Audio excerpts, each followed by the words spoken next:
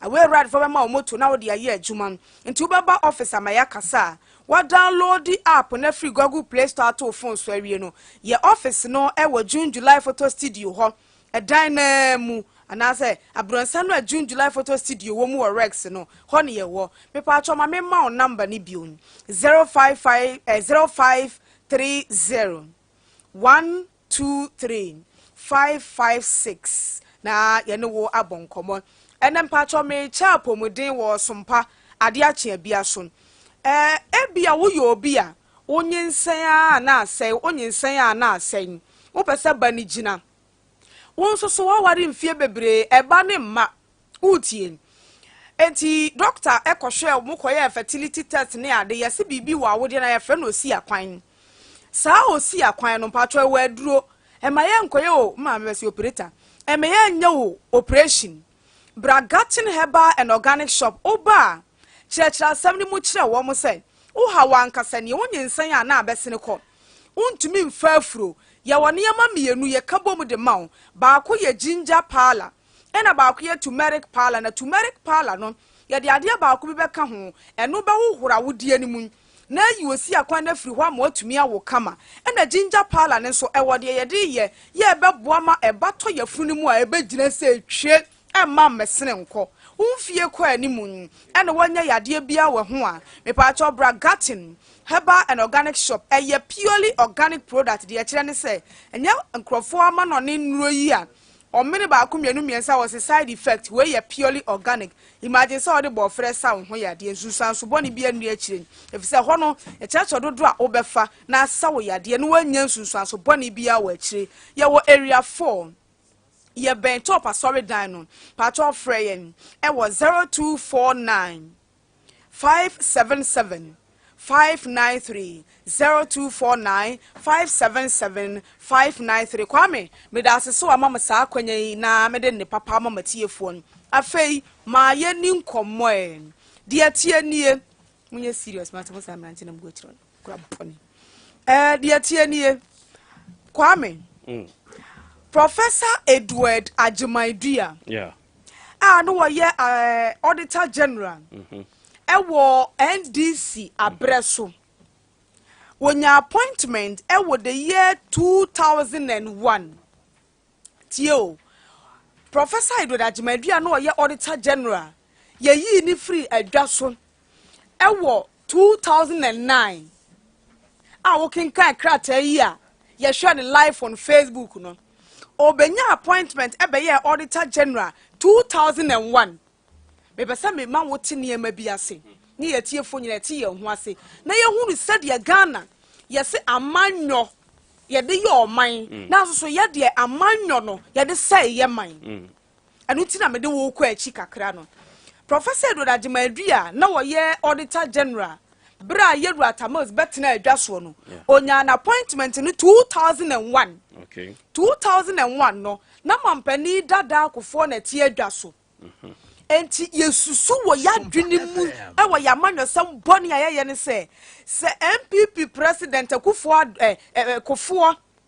na appoint Professor Edward Ajimaidia dia Professor Edward Ajimaidia was soft spot for NPP okay Ora Daniel Domlevo wo benya appointment wo NDC abreso se NDC mampani on the ticket of NDC na appoint Yewura Domlevo dia ya dwimu ni ya manyosam fun ya ye de ahye ye tirimu ne kire sen Daniel Domlevo was soft spot for NDC anti MPP eba aban mu 2007 de ba no a papa yi adwuma no ano and will be cocaine woman say na owura edrodagimadu ye adwuma e wan dis ya breso and woman say watena adwuma no ho aya over 260 days on call leave nti ni leave na boa no 260 days on call leave by force leave no okoye na yi ni free ho sa bre no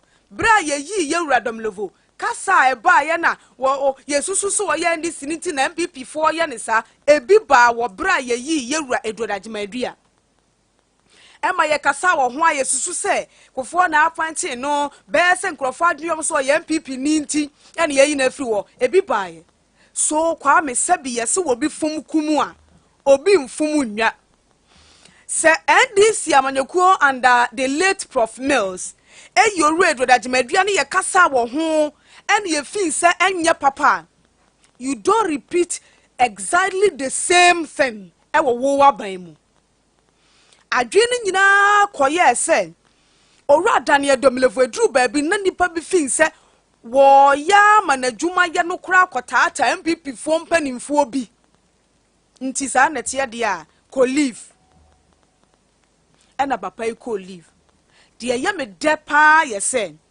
krom ha ye tie yi ye kasa se ye building institutions and one of the institutions are ye be build na otumi kase enye se ya aye precedence aye ade abeyen sen na ho ama obia be gina de wabua ne so ama na tena ho da eye the Supreme Court the justice system the courts na so ene kwame se court bua bibi na a court to the favor of me a court ayade court bua bibi na a go against me in favor of more of a park lady court to your bias se court to the ruling ba na a go in the favor of MPP obeti NDC foka unanimous FC where the court to bua ya no de na beyen sen na ho ma daache institution biara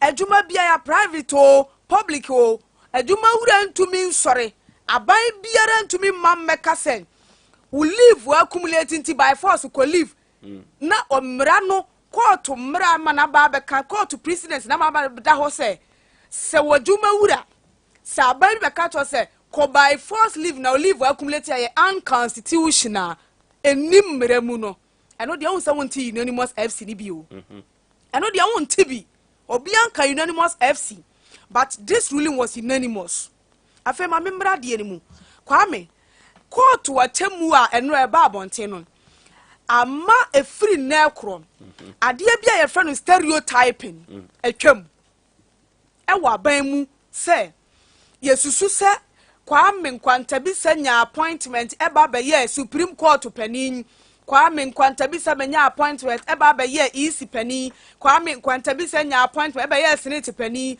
Kwame Nkwantabisa nya appointment e ba be ye NAPCO panin enti aban foforo abanti Kwame nya appointment no na ya no ma party abre so ene aban foforo aba na yo sono party kube party chiniye party dia ye nyini mfiri ho e betwam uyi ni firi ho otumi de court na wono so contest mra no no nya ni rule na asa be ye ensen na ho e free na ekọ woni wo bi ye adwuma na ni mfin kan kire ne se wa bre na wo se me de me nyi leave a wontumi mmie wa no wontumi ntwere krata rambo style se de ye wura sante be de atuo krata yi ene krata atwa mu wo de yi Professor Admadua no en kan kire ne se ko leave na wo leave no accumulate agu hwa na fei onipa no akwaye nkomodie e wo my Ghana mu kwame ebio ewo mu se okwa test mra no eche kakra nsa na eba na nsoso ne nyina mu na aba no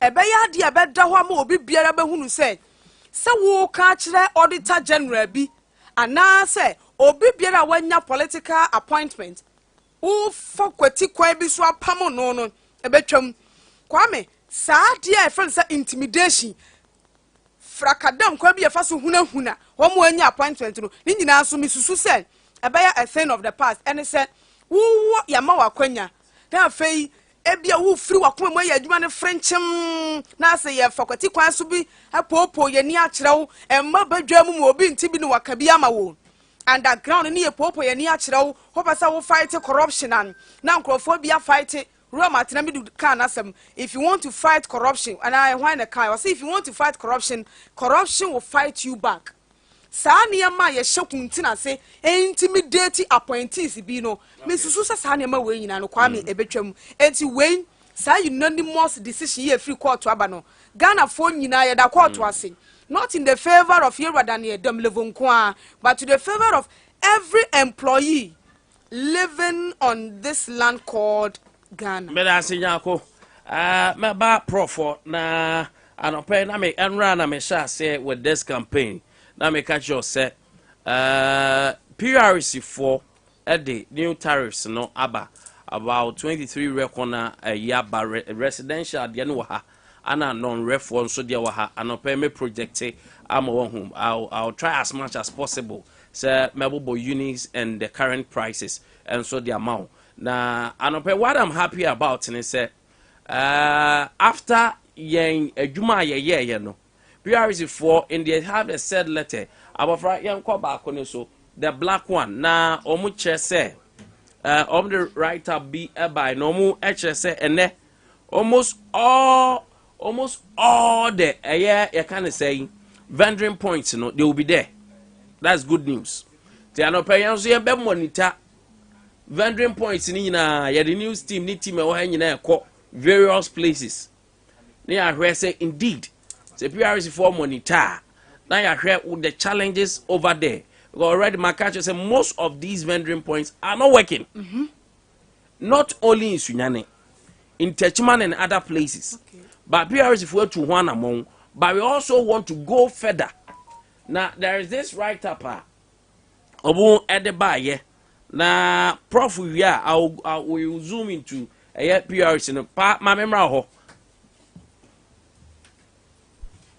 Kwame me da se me matiefo nyina ache Kwame wo so me mu ache na ansa na meba ensem no so ankasa no mesre na me de wei atwa mu ansa Kolonga Limited eye ebia China fo nu papa ni nyina akwakusum na wono waboabo ho se ye mema yi won babu aye esanse be ma de ebira wo nyini kwa animu se de akokora ba bia maduri no na niema bebre no a na etwintwa wakwa mu o how kase ye da mema so aye prostate emma no eye mere ha mema adwene papa eno nti na Kolonga Limited se obegine mu amaye no onam so Adea Akye mu make say utajunson tentem ojonsa na emu obema mu ya ne man seda nkoyie wadunso awie no na nsu esusu akire ko ojonsa wunwie da eba ne sa na ekire wo se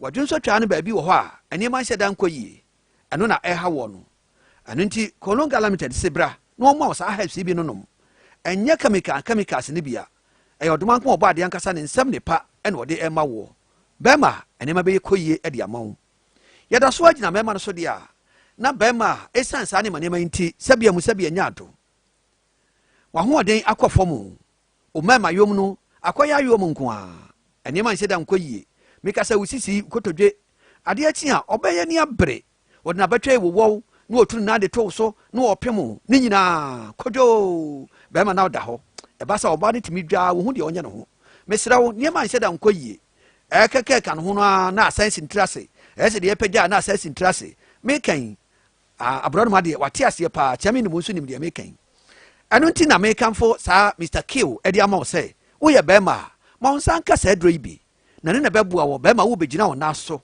na ne ma bekoyi ama wo oba ne bebɔ nkwan wa bra asabe unyika pre enitaku bema akɔhoma ne ye mienu wotimi bɔ ba ku yi a ba ku ye di friu ye de kyawo na wantimi ama ba ku ne ye di a emfa wo ni sika dodo a obetua oba no nani nsɔda yenkoma no so yi enei ye di araba bazen tablets aba ade beboa ma no oba bi wo ha asabe efiewura bi kura de wa na ye karanda ni nyina ne se bosome so a na mfiti kom nti obetia ma papa ne hu sa mpa ebere do so ko da ne dan sika enye kura egu anim ase wan hwe ye de wo sa ade ba ko na beje so na wo no na ate kokura saa nneɛma mu no ɛma sabe ɔbaa duru baabi a ɛberɛ a sɛ wohwɛ anim sɛnka wobɛkɔ afikyire no na ayɛ biribi wɔ hɔ na ato afa ho wo nso a wonya mfa afuro ɛduru baabi a wokɔ afikyire a nneɛma a ɛbɛfiri mu aba no ɛnya adeɛ a ɛyɛ nika ɛduru baabi kora na sɛ bɛnka binom koraa wo nam akyire a ɛma ɛhɔ ɛnya akɔ no wɔnom nyinaa ɛna araba bazen tablets ɛba bɛboa ma so watumi agyina anaso ɔbaa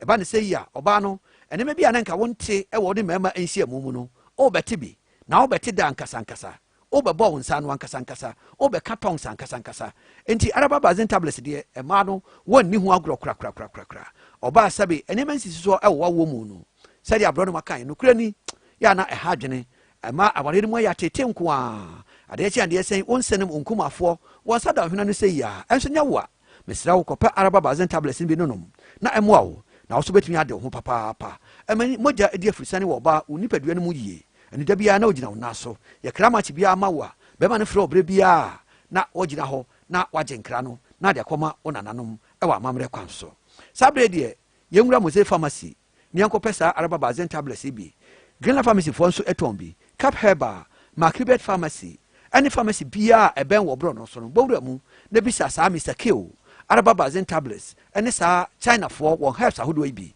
na bɛboa ma wo so apɔmuden atumi awie pɛyɛ kuzeni enterprise sɛ bra na wɔnsiesie wo na nei sabe woyɛ ɔbaa woyɛ baatan na wohwɛ ɔbaa ɛnɛma bebree no ano wɔ a ɔde ɛboa woɔ akwadaa bi wɔ hɔ a sɛ okuta wo a branti o ababaawa o ɔpani o akwadaa wo biara pɛ sɛ ɔgye akwadaa no ɛsiane sɛ akwadaa no ne ho ohwam ɛnka wɔ akwadaa no ho no ɛyɛ ɛmfa sɛ akwadaa no nom nofoɔ ɛnye akwadaa no ho nti obiara pɛ sɛ ɔgye no na ɔno nso agye akwadaa no bi ɛde ma wo ne nyinaa agyina sɛ akwadaa no wadrɛse ne yie na wadrɛse ne yie no agyina pampers ne nneɛma a wode asiesie no ho diapers a ɛwɔ mu ɛne wipers a wode siesie akwadaa no ho no ne nyinaa ɛboa kuzoni ɛboa ma bata watumi ahwɛ ɔba no ayie ɛne mmɔfra no nko a mpanin bi wɔ hɔ a sɛbe na baabi a waduro no wɔhia saa adult diapers no bi ɛno nso wobɛnya bi de aba wo ma ɛno nso atumi aboa wo ne nyinaa akyi sunflower oil yi a ɛfiri turkey yi asɔtɔse nyinaa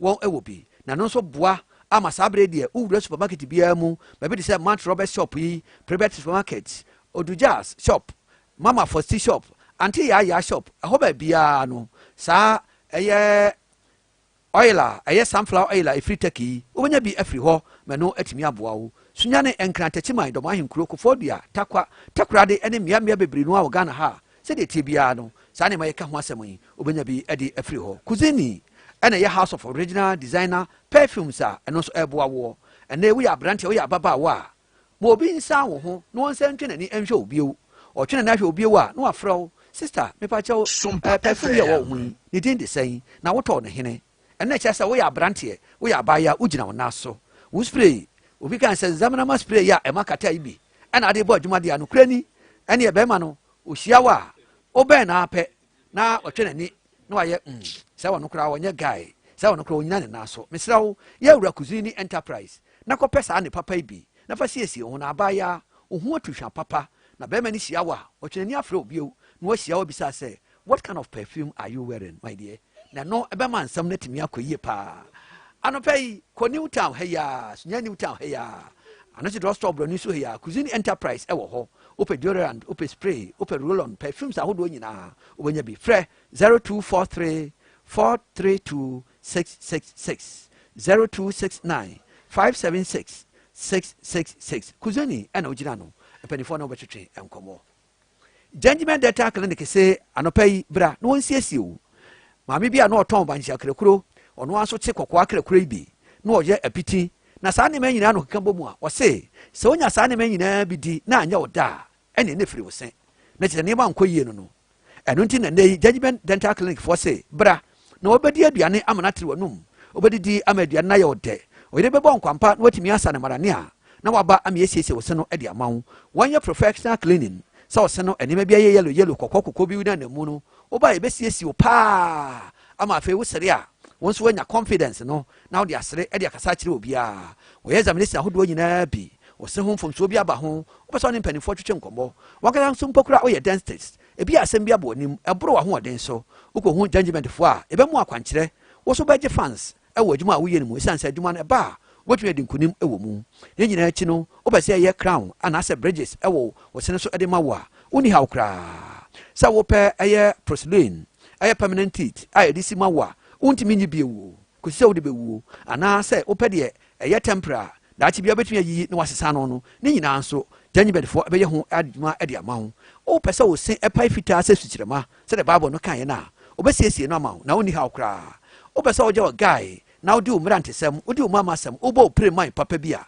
ebia na wopɛ sɛ wode silver bi ɛna ɛhyɛ wo sen wopɛ sɛ wode gold ɛhyɛ wo sen a ne nyinaa ɔbɛyɛ ɛde ama wo wo sene ntokuro dedam wopɛ sɛ ɛyɛ failen wopɛ sɛ ɛyɛ denture braces ɛmu biara no ɛyɛ implantation ne nyinaa judgment dental clinic for bɛyɛ ɛde ama wo wɔn wɔ Stamford Bridge baabi a mmeranteɛ no maba wɔ yi efiada ne mmemme da kwasiada wɔn kɔgyegye wɔn ani akyire hɔ a ɛna judgment dental clinic wɔ wodeɛ woduru Stamford Bridge a bisa wɔn sɛ ɛhin na judgment frɔ no wɔ no yɛbɛkyerɛ wo na so wakɔ akɔdan wɔn abɛsɛn kwantempɔn yi aso ɛna wɔn ɛwɔ 0500 843616 0500 843616 anaasɛ 0594 142106 ofra judgment dental clinic a doctor fo bɛgye so mo bia wɔ hɔ a wɔn na betimi ɛde aboa wo o say ye yɛn so aduru yɛ so adan a ɛnɛ yɛn so yɛ Father's Day naba adeɛ ne nyinaa hwɛ animu no afɛ ne yɛn so aduru yɛ so na no ɛmaa ne sisi yɛn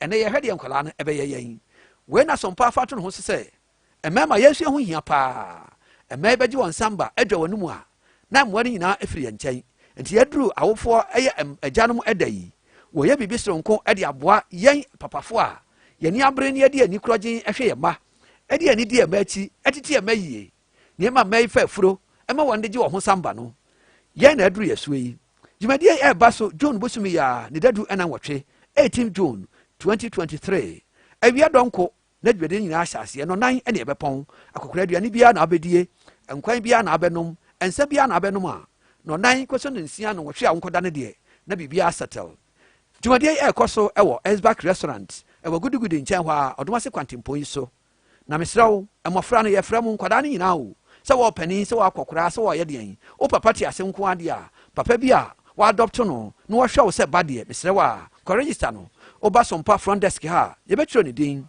ɛnyɛ ka biaa afea so wode wo papa Father's Day na wokɔtua 200 a ɔmmɔ ɔka hwɛ deɛ papa ayɛ wɔ hwɛ agye a wɔda ntirim a wode sua adeɛ no hwɛ kɔ a wɔhwɛ wɔ ma annɛ wɔbɛyɛ bɛrima anaasɛ wɔbɛsi mu a wɔsa wo ho mmarani 200 nyɛ kakoraa 200 pɛ ɛne yɛgye wɔ na ɔkɔregister wo papa no na ɛno nso atumi aboa mmara kɔdwumadie nyinaa bi agya no ma mopɛ sɛ mo ankasa nso bɛtwerɛ mo ho din no mo nso mommra mɛtwerɛ mo din na ɛno nso ɛbɛboa mo paa saa da no yɛbɛhwɛ yɛ papa no mu apɔmuden ho nsɛnsɛm ɛde ama wo titiri wɔn a wɔanya siatika no bi no wonu sɛ siatika deɛ wodu Sompa deɛ a na neɛ ne dɛm ɛsiane sɛ haya ɛna 21st foɔ no ɛwɔ ɛno nti woba a yɛbɛhwɛ siatika no ama wo wiemu bebree no a ɛwɔ akyire nti 200 no adidie wom ɔnom wom asa wom afei apɔmuden ho nsɛnsɛm nyinaa ɛka ho 0257 683050 o papa bɛmo ati number no biem but o papa o register na 1 year 21st clinic bɛhwɛ ne free siatika no 1 year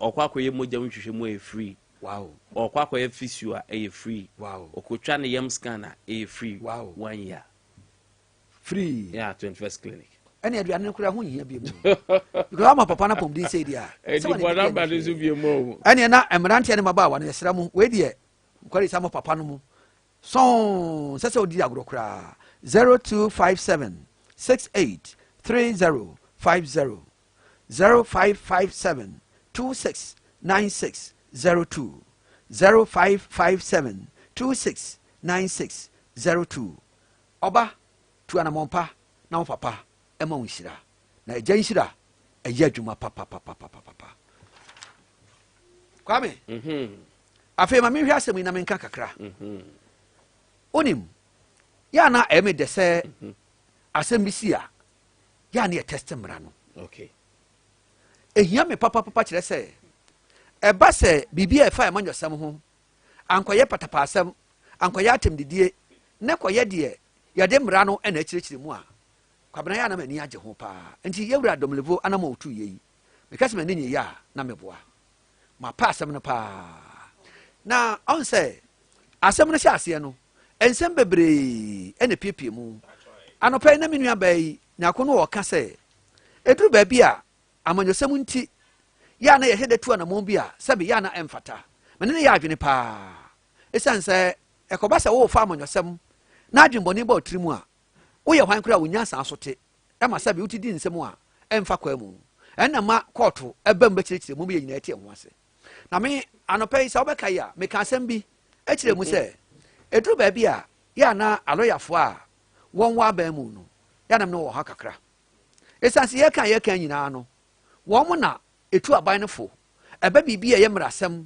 ɛbɛ biribi a ɛyɛ adwumasɛm a deɛ wɔ mu paa ne sɛ mowɔ akwanya sɛ mo ne ɔmampani anaasɛ obiaa sɛ ɔyɛ minista sɛ ɔyɛ ɔhene sɛ ɔyɛ deɛ yi mceo motu no fo na wɔtu anammɔn papa ɛba no saa ɛkɔ awie a mo alɔyafoɔ mo ne mu ngu ase na mo mpanimfoɔ nso a moyɛ adwuma ma wɔn so no wɔn nso ne mu ngu ase medeɛ madwene mu no megye di paa sɛ nka mpanimfoɔ bi de to wɔn ho so ɛna ɔyɛ wɔn hwehwɛ mu ma pa sɛ alɔyafoɔ ɛne ɛtu ɔmampani ɛne ne secretaryfoɔ a ebi akasa alɛta ehu yɛ yi anka ama because mmerɛ mu no na mmerɛ ama kwan sɛ saa berɛ no yɛyi dɛ papa kitee sɛ ɔnkɔ leave medeɛ menim sɛ adwuma mu no leave sɛm deɛ ɛwɔ hɔ ɛduru baabi a yɛ na mpanimfoɔ yɛ nhyɛ sɛ ebi kura yɛkasa yi wayɛ adwuma no wabrɛ sɛdeɛ nɔpɛ nam ne nana kwame ɛka yi yɛhwɛ wo su ɛne ɔban wo ne yɛ bi a ebi na adwuma no yɛ wo dɛ wofiri office akɔtena fie no koraa no ebi yɛ haw nti wobɛfɔ so ho a sɛ ɔbɛyɛ adwuma but nkwadaa na ɛto yɛ nyim sɛ all works and no play ɛma obi ɛyɛ nipahunu sɛbe nti yɛ na bra no no ɛnhyɛ wɔ sɛ woso bɛnya kwan no wakɔgye wahome kakra na wɔwɔ fie a wogye wahome no apart from sɛ wɔrefresh wo ho ɛgye wapɔmuden ɛnya berɛ ɛde toatoa ne mami ɛwɔ ɔnkasa wabrɛ bɔ mu no ɛm sɛ makwan koraa ma wo so no wabusua nyinaa nso monya yɛnkofa soronko sɛ meka sɛ yi woyɛ agya bi a woyɛ adwuma a wobu a anɔpa no num na wafiri fie obɛnya kwan bɛduru fie no na abɔ anadwo bɛyɛ no nkron ɔbɛba na nkɔla nyinaa ne ma nyinaa deda nti duru baabi koraa na sɛbe ɛma agya ɛna ɛne nkɔla ntam nkitahodie koraa no yɛ ana nhyɛ da ɛnyɛ papa ɛnti na mpanimfoɔ ahyehyɛ leave ɛde ama yɛ sɛ wonya tikyani deɛ a tikyafoɔ deɛ ɛkɔ no rɔfrɔf nti no wonya tikyani na yɛ civil servant na yɛ public servant deɛ a deɛ ɛwɔ mu ara ne sɛ ɛduru berɛ no a ɛsɛ ɔkɔgye leave papa yi nsɛnsɛm ɛbaa yɛyi yɛka ho nsɛnsɛm pii na kwame yɛtu agyinamoafo no na mɔmɔne nso yɛtu no fo sɛ yɛ a wonya ɛbɔn yɛka bi kyerɛ aban mu mpanimfoɔ nanso yɛnka bi nso fa nkyerɛ public servants bi no mu nso a ɛduru baabi a na ɔmo nso afa atom ho so a ɔmo yɛ parties bi adwuma wote aseɛ obi wɔ hɔnom a yɛnim sɛdeɛ na aban bi ɛte akonnwa soɔ sɛdeɛ na ne su ɛne ne ne ɛne ne ban ɛsiteɛ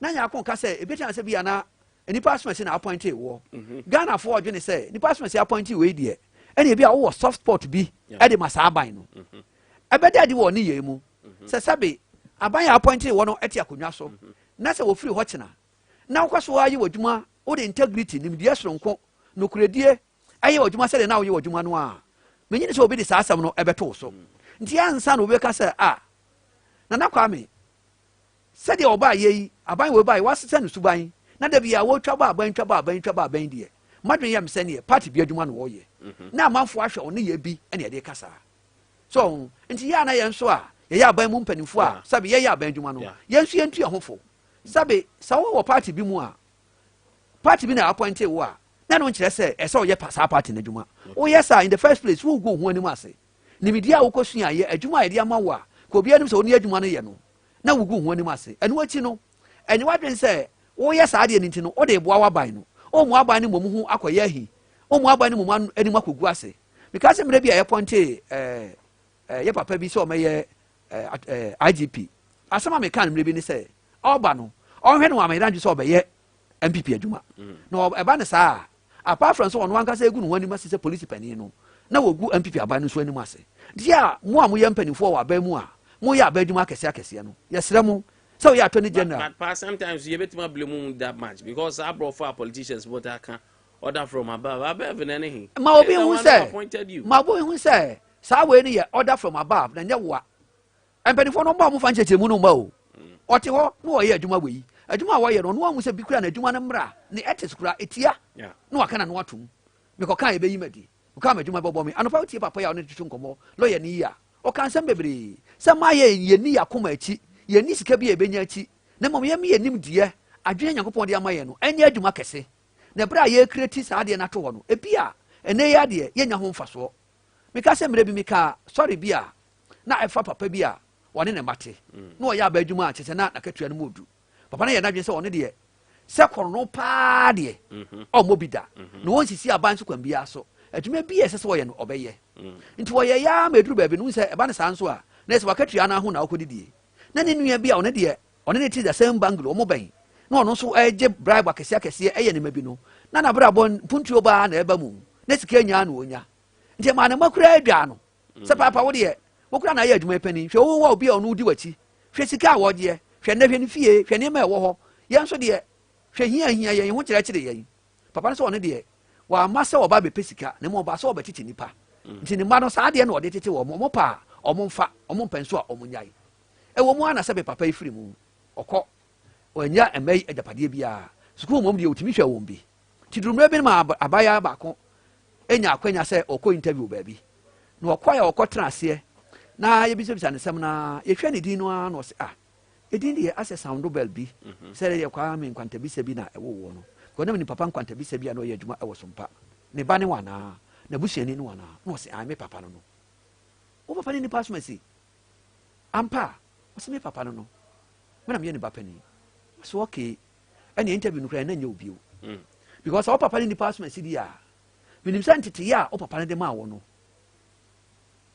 ɛda so wɔ mu na papa no ɛne nipa saa brɛ na me na me bɛpɛ adwuma na me kɔ interview no ɔno nko ani nipa abanfoɔ gye sika kɛseɛ no deɛ wanye sika biara na ɔyɛ interview no ɛsensa me nkrataa nyinaa ma me wɔ abra wanye me very well nti me de no ɛde si wɔ ne munyam sɛ sɛ wo papa ne dia ɛne ne de ma deɛ meka ne sɛ ɛduru baabi a yɛyɛ mpanimfoɔ no yɛdi dwuma kɛseɛ yɛnyɛ de mpa wɔ hɔ ɛmfa ma yɛ mma na nkyiri ma mmara meka sɛ nipa asoma si deɛ ɛberɛ a no wɔte hɔ no ɛsɛ adwuma pa a ɔyɛ yɛ nti amanfoɔ taa n'akyi mpo aban sesa ayɛ no na adwuma ansesa yɛn nso a yɛaban mu mpanimfoɔ yɛnyɛ ɔda yɛsɛi ma yɛn fa yɛsɛi ma yɛn yɛsɛi ma yɛn yɛnyini nyinaa mfiri akwan mu na yɛma mmara ne hyɛ papa ɛnyɛ adwuma ɛba ne saa aban bɛni wɔ nimonyam me a meyɛ public servant no m'animonyam bɛka hɔ me integrity no ɛbɛstande na afei yɛn nso adwuma a yɛyɛ no institutions a yɛwɔ no nso anya ahoɔden dɔmlɛbɔ ne haw nyinaa ne mmerɛ bi nsɛm bi a na ɛpiepie ɛna wɔatake wei aban sɛ nyamea aban ɔsɛ wa aban wa nyɛ sei ɔsɛ ma yɛ sei saa ne ma nyina ne firi mu a ɛde saa ne ma nyina ɛbaayɛ nti duru baabi a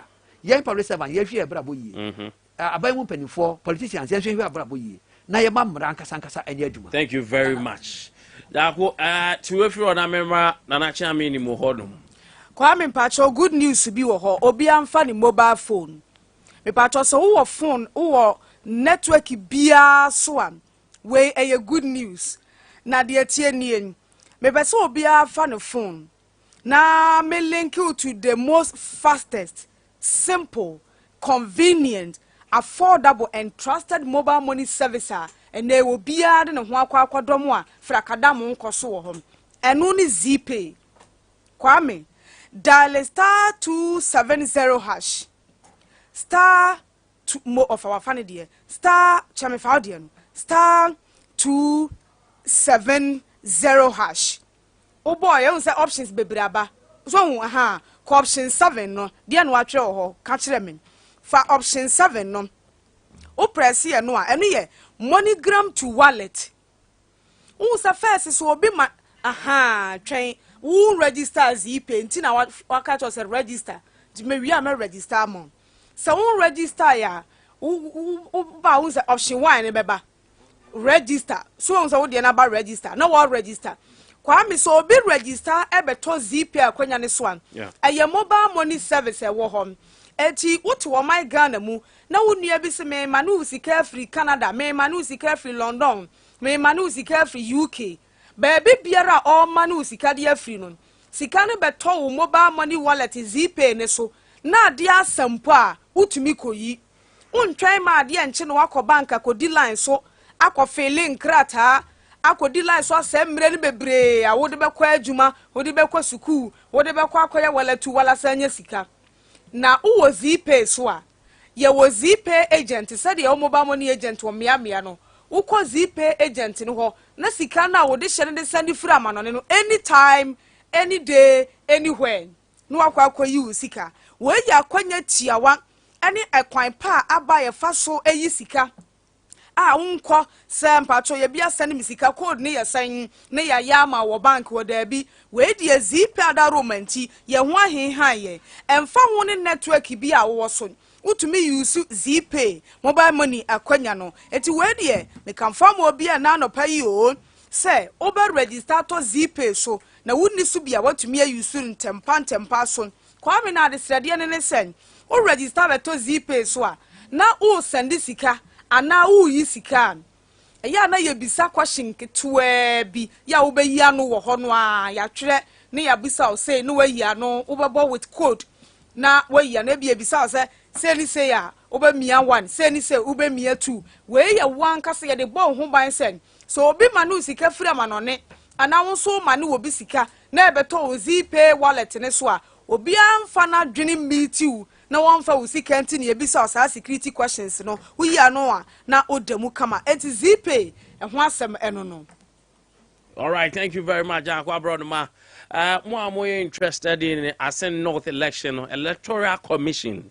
As I said on the 27th of June, ye ana abatuo nebekos. But don't forget, say, with Honorable Kwesi, and so there have been another suit against him. Na way is on perjury and forgery. Na sa mrawe ya bona wanya kra 10 years there. I will bet menya akwa dem. So these are cases. Yenim said the National Democratic Congress decided say ombe de onwa ankasa ana be represented, but the election is on 27th. Yenine kaya court to sorry on the 24th of May. Said they will be looking into the next phase of the case, and 27th is the day Electoral Commission was about to come. So you can see the dichotomy and all the differences and nyoma. So watch out for days ahead. Manimonye na fei me rap PRC dienim kakra man for so muhu how things are. Now quickly me ahomani ntum na so bra chame mamemra so no. Ameda say asem penipa o. Asem penipa kra asem penipa. Bedim na shebedwa beti we say there. Kwame so person dim na shebedwa na so yem na shebedwa ni na wonya wo ha bia ahase ko Adea college sa school no. Ni enchro kwan ni na montu abefa so a obetumi aba be mra shebedwa ni. Esan se hode wo kwa a kyerkyerefo na kodar wade kyerema wo abotre a wonim de a wo kyere wade. Eno to make come from the amount Adea college so me fan to onim se e bia na pe ba bia kwa your classes ahodo na ye ho ana wo se wo ko wo kwa kwatron so he mekere wa ye kni twa ba akumu ani twa mienum a pa choko ye Adea college what esan se omo kyerem se ye of deck classes na ya de a ekoso a nyame ayi wa doma betumi atwere ewo ho etumi ede ahyem Adea college so se ensanso mfanto anim se wo mo nko a ho ananya double track system no ebi eni ho omo ho de da bi esansa bofra ne ba se wotima ne se wo suande nkwankwa so ko school na watwe miensa na akotena fie bosom nso miensa da bi eba sa ha adwene pa wo hyade suase wa bra no so abapon simaduasa eno ya nopa anwumere na wo mo apon emom evening classes yade a ekoso sanso ana weekends classes nso ekoso ewo ho wo ekoso so ahodo ni nyina bi ne sente frɛ pani kwankyerɛ for 0246133473 ana 0243 011435 Saframo 0277291507. Adea college nano permanent headmaster. Our hon mana Tabo Ventures say. Men fanton sabo modian bra beje a year WC nubi. Esan so or the free China brooch mem and a buy. Esan se company net the ban a Gentile sanitary. A Chinese company ba ko Sompa. Ewo honum and a desa WC no ababe pions nyane krodiemum. One more ewo swani a year New Town. Me patrol udi a year PWD for Dana. Shawonsa benkum so baby mamene to pano. No sanso unique in Tenabro Sambiso. Ya painting in fita ho ana a year ana Tabo Ventures ewo. Was it WC no ba ne boda form boko ne bo nya dene. Dudo bia ne de opebia no nsabe kan guguma hodo enso ebebre framo 0553288616 ofra ana Tabo Ventures for wamo ebejo felso na enrada a year Europa League no me ceramic kapa abra fana sene ba so kwame dodo na DB na udi ya ne ade amount obi di akwa akwa kamesan se wankọ bet eno papa ni bi na bet no papa no ene ne betway me patro bet no o pese udi ya ne edu sika to ma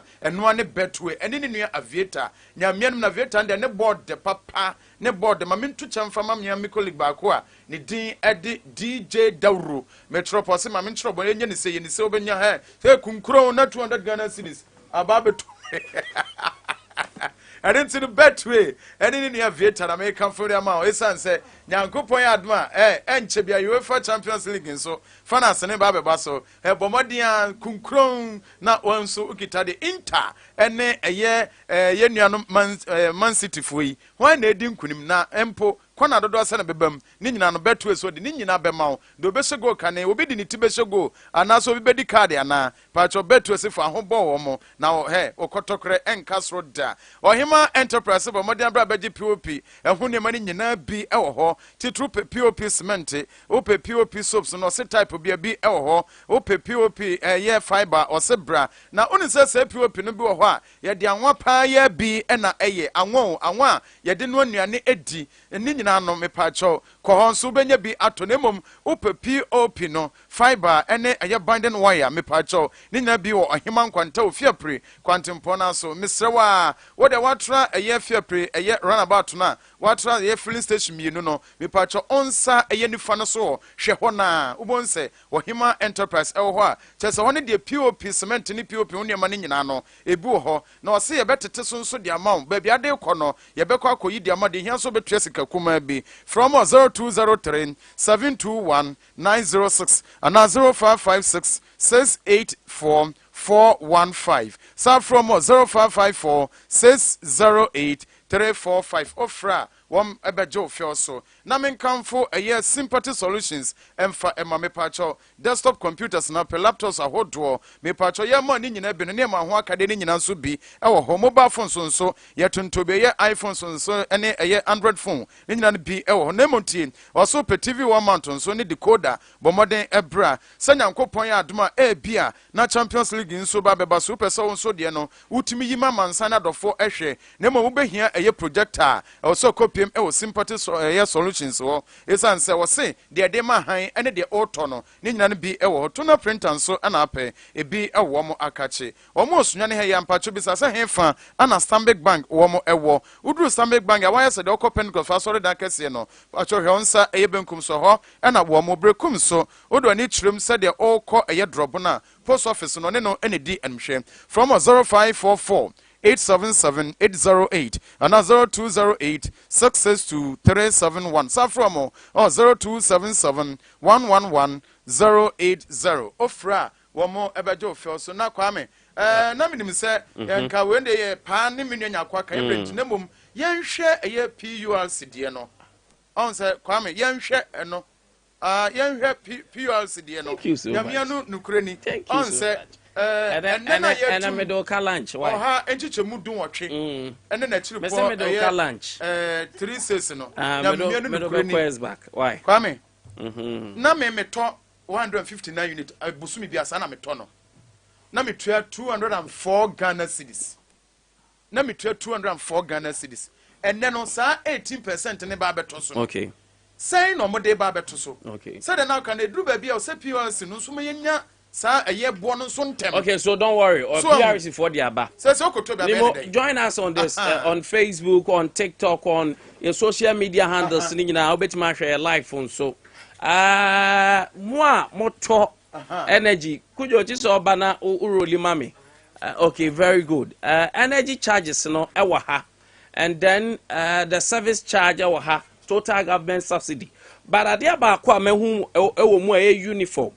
Ni nyina government subsidy no munim say na was a pick course but then come was a mam ample time but we be boy nyina say be akwa akoto pa na be boy total government subsidy no say subsidy bia ni ho ni nyina 0.0000 ni nyina I've gone through all na say auto energy of 0.64 na o charges so ho na fe o net charge 2 cedi 80 pesos. Could you, for the sake of time, you shall say 50 units, no? So let's start from the 50 units. 50 units in most houses, 50 units going. Okay, Now, my main kind key point notes way. Now, I'll say the lifeline bracket is the lowest consuming category in the month. All the charges in this bracket, energy cost, that's cost of power. Okay. Cost of power, national electrification levy, street lighting levy, and service charge are lower than the charges that apply outside this bracket. Now it's a more lifeline. Now the lifeline bracket has since September 2022 been redefined to cover 0 to 30 units only. It is no longer 0 to 50 units. More sa you say you 50 units no on can lifeline. It ranges from 0 to 50 and it is not now. It started on September 2022. Now, Kujobra, the lifeline bracket has since then become exclusive. This means that as long as you go outside the bracket, you are not entitled to any of the benefits associated. Okay, blah. Okay, now I want the last one. At the beginning, at the beginning of the month, whether the vending system assumed the customer to be a lifeliner or not, the cost of the 31st unit in a particular month remains 55 Ghana cedi, 31 pesos. And it's a free bracket anymore, which is 0 to 30. From 31 upwards, even the 31st one, the price will move to 55 cedi, 31 pesos. Now, call the table no so. Table no, bra 50 mami. Bra 50 mami. Okay, thank you. So join us on Facebook, Sompa FM, YouTube, Sompa FM, TikTok, Sompa FM, Sompa 98.9. I also call Benya Sompa 98.9.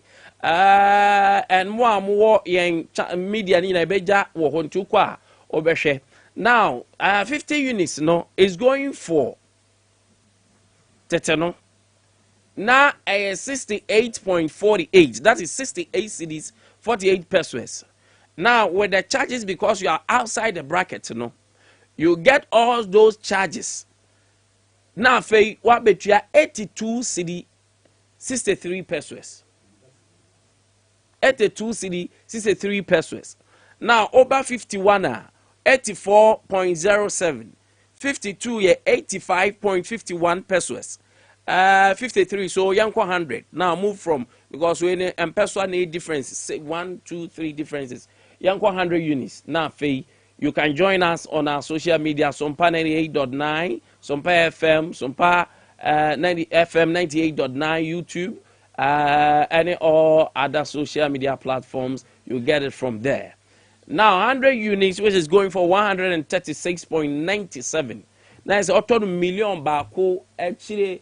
Million bako 136 cities million bako 100 cities me can't tikedi 136 million 36 okay decimal okay approximately 1.4 DNU 1. Accounts if they no benya skaka cry to the open 100 units now. What they for 140 cedis score. Obenya kakran so work on to that is 30 no. But they say for 155 cedis score. 100 units 155 cedis. Ana de be kwa akoto. Kujo yankwa form kakra na afei mema etiefo me time aso. 150 units for no so monam 205.45. That is old price. Now the energy charges that they are making energy charges without you can say street light levy, without national electrification scheme levy, without service charge, without total okay, and without these charges IAT 205.5. That's the energy charge. Now this levies when you na kan Overturn 226 cedis 45 pesos. And you motor 150 units kwa pepe 227 cedis score. 200 was it 120 units? Okay, 120 units could you kosro there be room. 120 units and a better form. Okay, it's within that range. You the 155 cedis could be ubet menya be at all. So join us, you can have it. Thank you, PRC. Somebody we know aba amame anopay. Misha Manchua on the boss, Minimsano pay Mohoye our office on. Unfortunately, meant me for call. Monfancha minim say lines in the swab benny. Echina, this is what we are going to do. Partners in your cotinas or charming tenancy. You treat one topic, but then we open the phone lines for you. God bless you so much. Your friend Nanakwame Uzun Nkwantabisa bit my friend Seke. Sompa, this is the powerhouse. Sports for Atanasiano Pay, Elsum Yenina.